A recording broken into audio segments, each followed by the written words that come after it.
Greetings, everyone. This is Rock and Roll Spot Connection with the weekly comic book roundup. I want to get started on this video with Savage Avengers number 8. Where we left off, Conan had been welcomed to Latveria by none other than the Lord of Latveria himself, Dr. Victor Von Doom. As Doom wants the third eye of Agamotto, which Conan took from Conan Goth. So, we open at Sanctum Sanctorum. Doctor Strange, who has had a vision of the third eye, is trying to find it and ascertain its location and discovers that it's in Latveria, and so he goes to Latveria.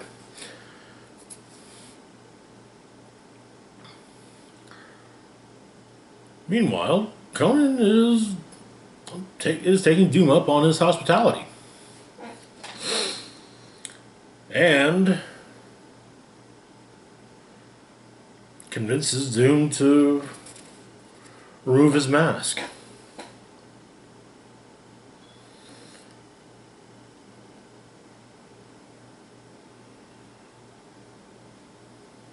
However,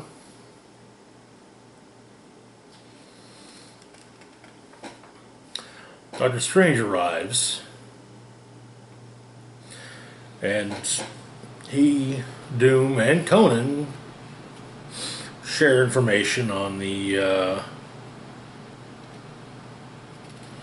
amulet that Conan has.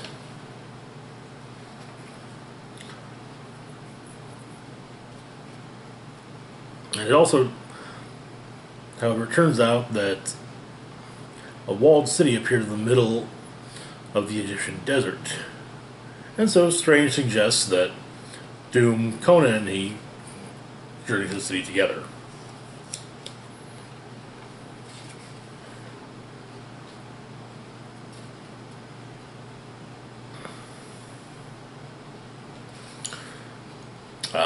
Though it's not the stealthiest of ways in.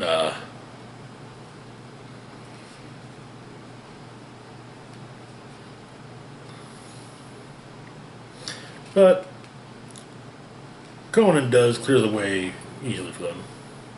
Easily for Strange and Doom.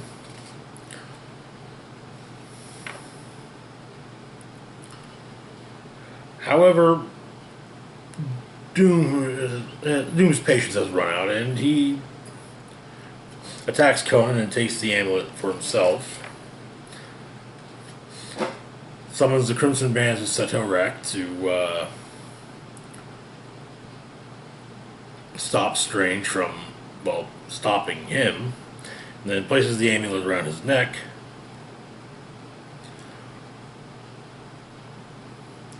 However, something very bad is happening to Doom.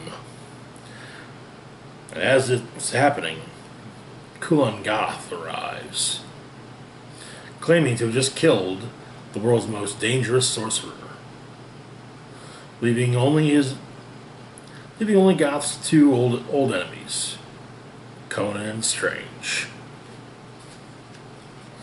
And that's where the issue ends.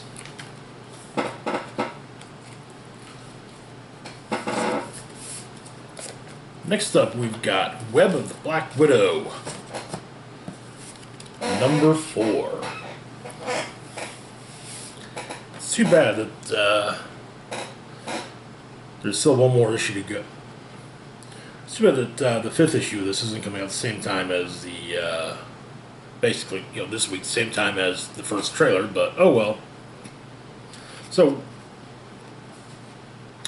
Black Widow is on a mission to track down some of the powerful people and companies who benefit from her time in the Red Room, but with no evidence of their illegal activities and only her own spotty memories to rely on.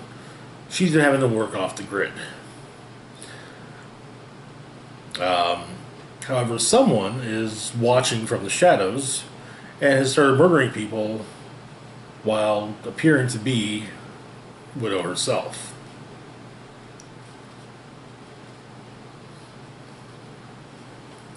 So the issue begins in New York.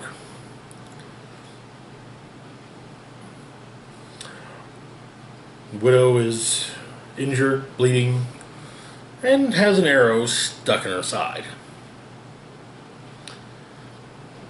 Flashback to that morning. She stayed the evening on Matt Murdock's couch as she just needed a place to crash.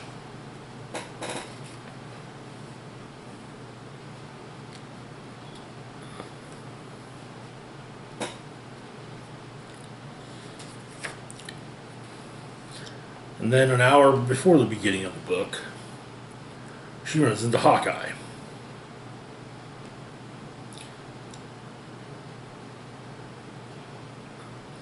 Who's fairly certain that, and it's explained that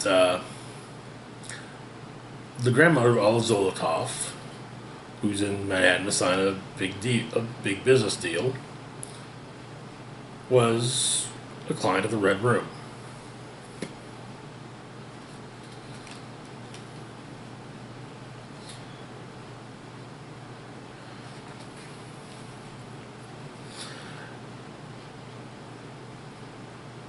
And, well,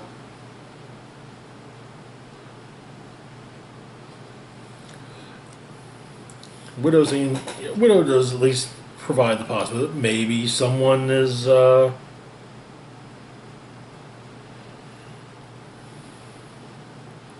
maybe someone's taken her list of targets and pushed her mission further than she ever planned to.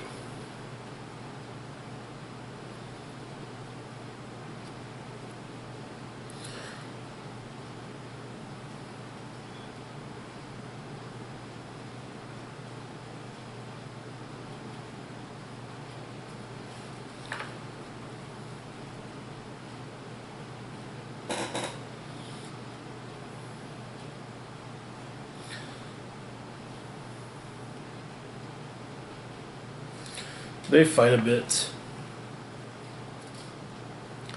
and Widow does manage to get the upper hand.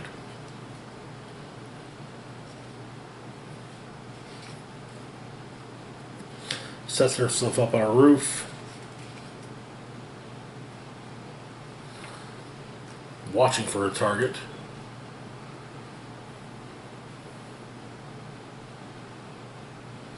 And just as she's about to fire on, well, the other, Hawkeye hits her in the side with an arrow.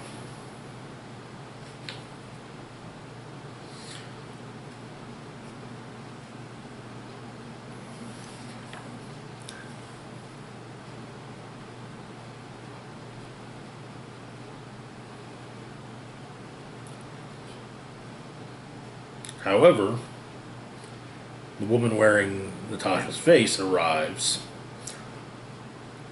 shoots Hawkeye, and then shoots Black Widow herself in the leg.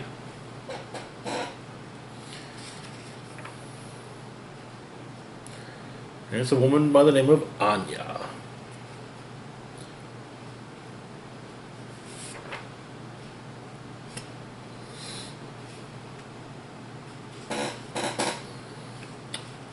Who was also, of course, Red Room trained. In fact, the headmistress, I do believe. I looked through the first 3 issues and couldn't find a reference to Anya. So, anyways, moving on to Annihilation Scourge, Fantastic Four. So, in Annihilation Scourge Alpha, we saw that the Cancerverse was invading the Negative Zone, and they were led by the Sentry.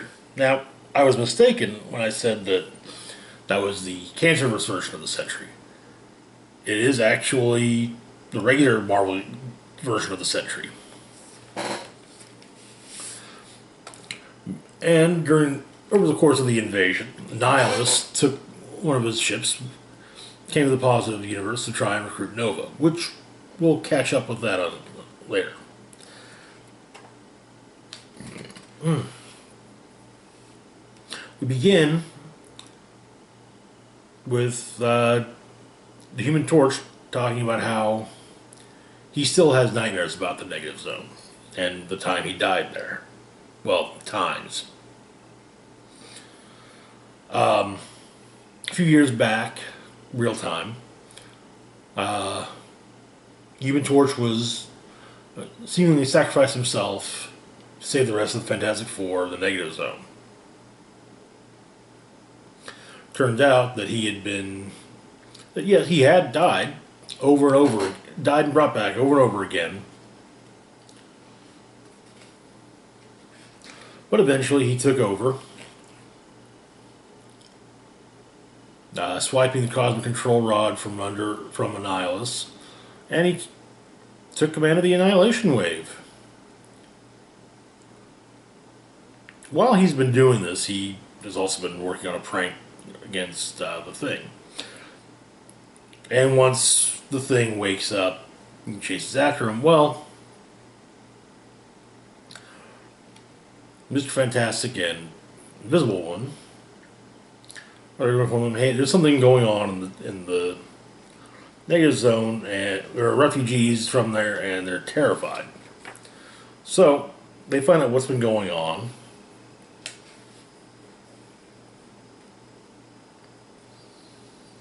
And Reed sees using a device called the Memoriam, not the Memoriam device actually. Reed realizes that it's the Sentry leading the Avengers from in their attack on the negative zone. And he thinks that maybe this all is his fault. So they go into the negative zone. They do get out with the cancerous version of Crystal, of the Inhumans, whose face is just a gigantic mouth. Because that's what the Elder Gods have done to... Yeah. The Cancerverse has been affected by Elder Gods. And so they take her out of play, and we find out that the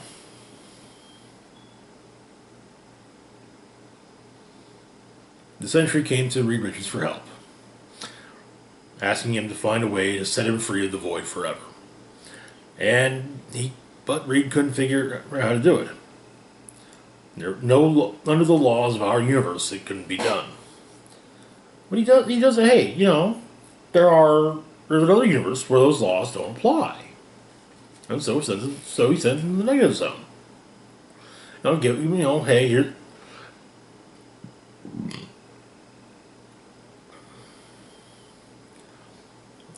He offered to go with the Sentry, and Sentry said, no, it could take a while, and I'll be fine. I'll alert you to any danger signs.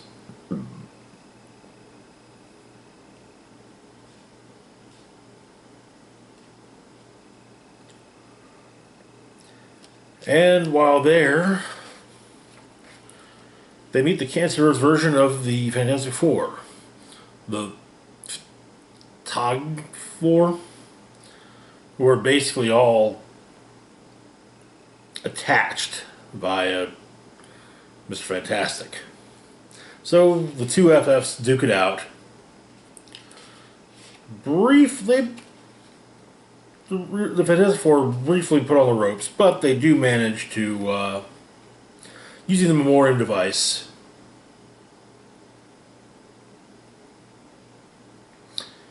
they do manage to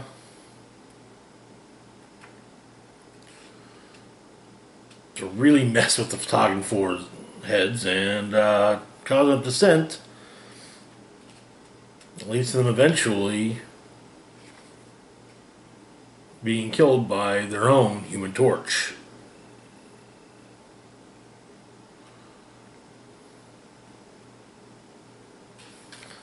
And so they decide they'll.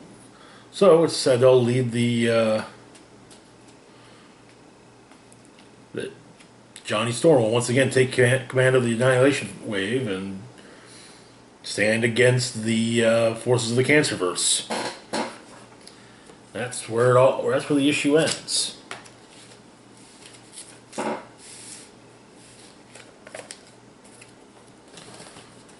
Now I mentioned Nova and Annihilus, and I was discussing what happened in Annihilation Scourge Alpha.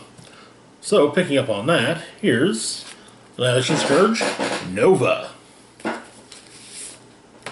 All right, so Richard Rider, once again the last surviving Nova. Well, actually, one of the two last surviving members of the Nova Corps has been approached by Annihilus for help from, with protecting the negative zone from the Cancerverse. So first up, we get a quick overview of Nova's origin.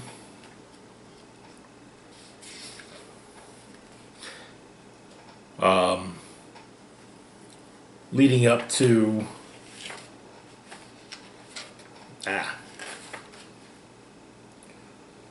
reforming the Nova Corps on multiple occasions, the Annihilation wave, seemingly dying in the Cancerverse, coming back, having turned out to have been infected by the Cancerverse, and the Nova Corps being killed again and again.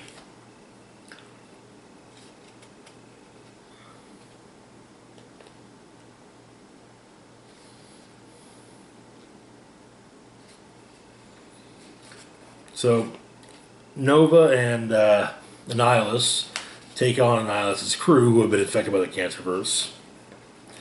And Nova's actually really freaked out by them because of his past experiences with the Cancerverse.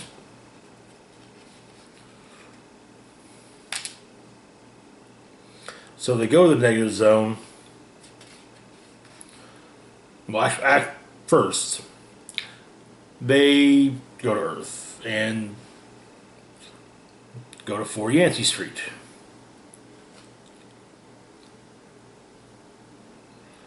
And Franklin and Valeria's like, yeah, no. Go away. So they once again they shoot down the door and ask and explain what's going on. Annihilus removes his disguise and they straight up attack him. But they then go through the portal.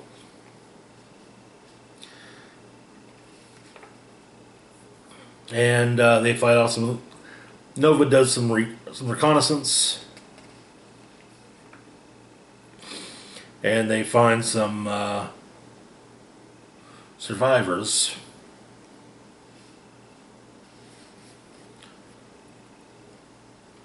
And, well, the idea that time goes differently in the negative zone is touched upon as it's explained that the Nova Corps is known, even in the negative zone, as the fiercest of warriors. And Annihilus explains to Nova that long ago, a member of the Nova Corps once killed Annihilus in battle. And Nova says, that was me. I did it.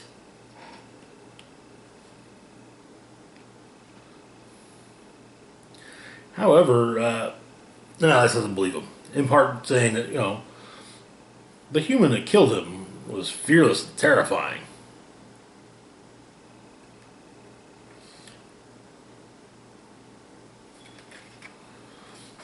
And so, but the Cancerverse forces arrive, and Nova and Annihilus wade through them.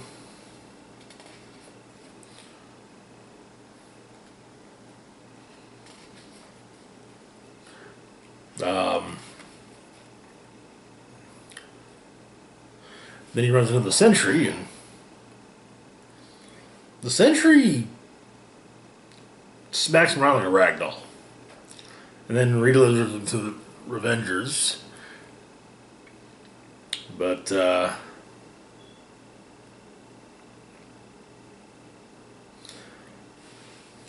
about to try to infect him again with cosmic stuff with what he had been infected with initially in the cancer virus, but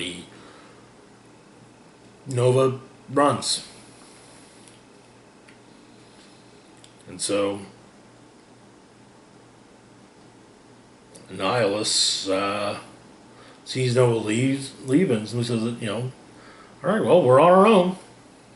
Nova's abandoned us. And that's where the issue ends. The way the story's being done is basically 6 one-shots. Annihilation, Scourge Alpha, then Fantastic Four, Nova, Beta Ray Bill, Silver Surfer, and then concluding in Annihilation Wave Omega. Or Annihilation Scourge Omega. Alright, moving on to Old Man Quill, number 12.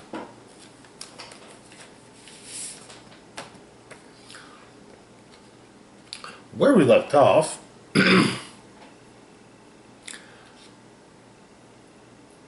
Peter Quill had actually managed to track down the Ultimate Nullifier in the time stream.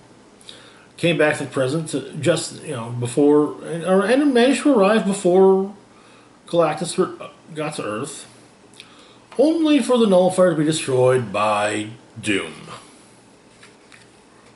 And Quill is then taken prisoner.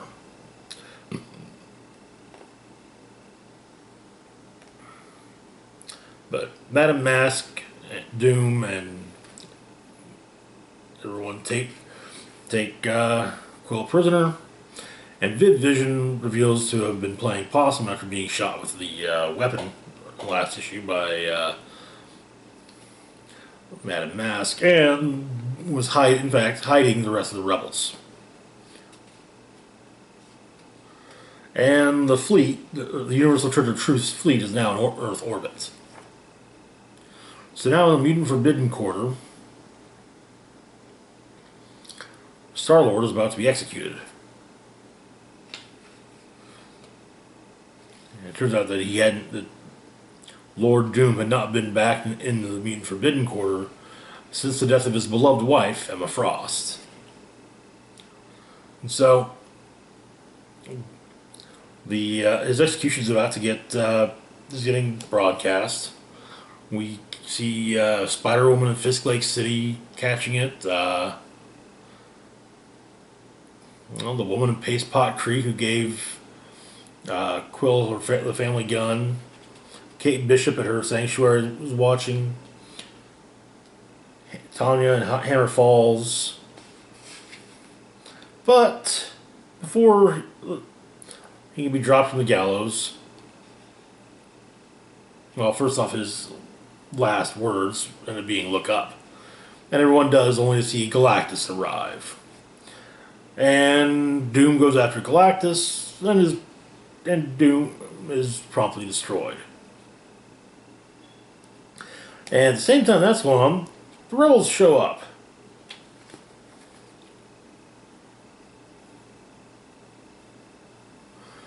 And Vision makes short work of Madame Mask by making her officially heartless. Star-Lord hallucinates the Guardians some more, takes the revolver the woman in Paste Pot Creek gave him, as well as a sliver of the Time Stone.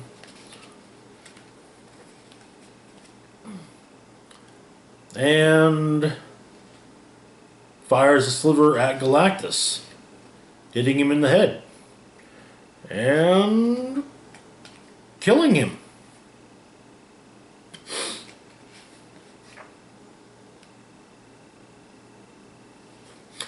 And the mental control that many of the Church's forces have is now gone. And so the Church leaves Earth space. After a couple weeks,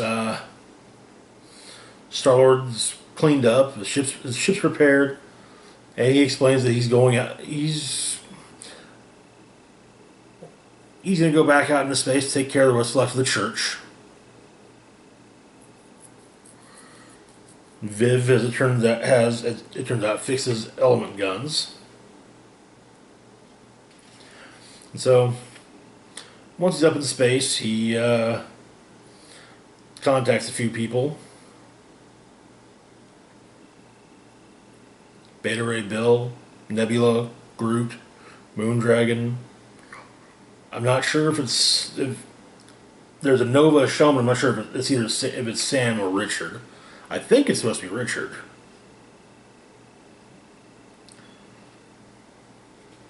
And that's where the issue ends.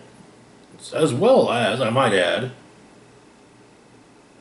the story. However,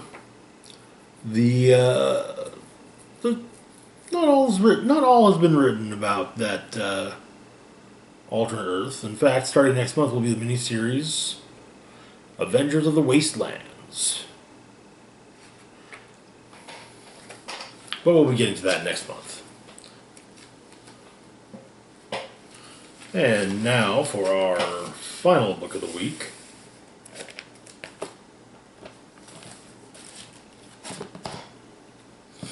Conan, Serpent War. So, we begin in Cross Plains, Texas, 1936. An old man is dying. Journals, typewriter, books. Misguided attempt to immortalize places he's seen, the deeds he's accomplished. Currently, he says that he's known as James Allison, but he remembers other names: Hjalmar, Tyr, Brand, Horsa, Eric, John. He strode red-handed through the deserted streets of Rome beyond the yellow maned Brennus. He wandered through the violated plantations with Alaric and his Goths when the flame of burning villas lit the land like day and an empire was gasping its last under our sandaled feet.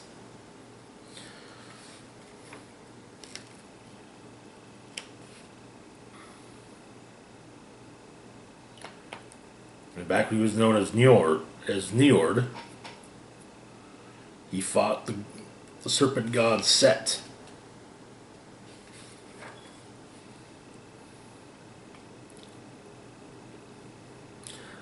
And his deeds called to others, including Moon Knight, who awakens in Westchester, New York, to a vision of Khonshu, telling him, "Hey, this is the thing that's happened. You're going to be involved."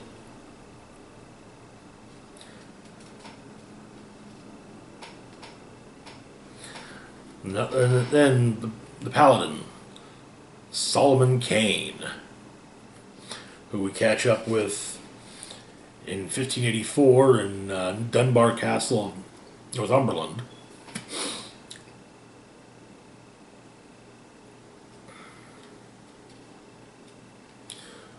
Tracking down dark forces and the shadows where they live. And then we meet another, Dark Agnes, whom we catch up with in 7 miles south of the Canal du Carré in Poitou-Charentes, 1522. She and Fred Etienne are taking on some assassins as they leave the scene. They come upon a town where they're being awaited, and Agnes is to be a sacrifice. Elsewhere, Conan awakes, having had a vision of a great serpent he felled recently. He felled previously.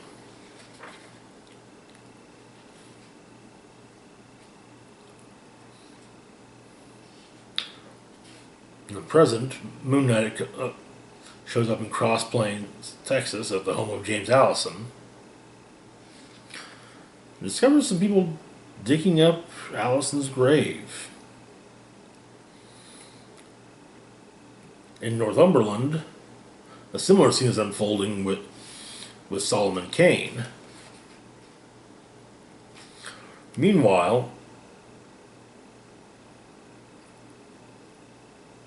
both Agnes and Conan are fighting the avatar of the serpent of the serpent in similar manners as the stories begin to convert. As it seems, the stories will begin to converge. And now, Moon Knight ends up face to face with Solomon Kane, and Conan face to face with Dark Agnes. And that is where the issue ends. And that's going to be it for this week's roundup. As always, feel free to like, share, and subscribe. Just a heads up, most of the roundups this month are going to be pretty heavy, be pretty big, due to the fact that last week of the year, last week of the month, Christmas week, and well, there aren't a lot of books coming out that week, but there are more than enough coming out these first 3 weeks. So, anyways, as always, feel free to like, share, subscribe, hit the bell icon if you know when I put new content. Links to my Facebook, Twitter, Patreon, and PayPal can be found in the description box down below. This is Rock and Roll Spock signing off, saying, live long and rock hard.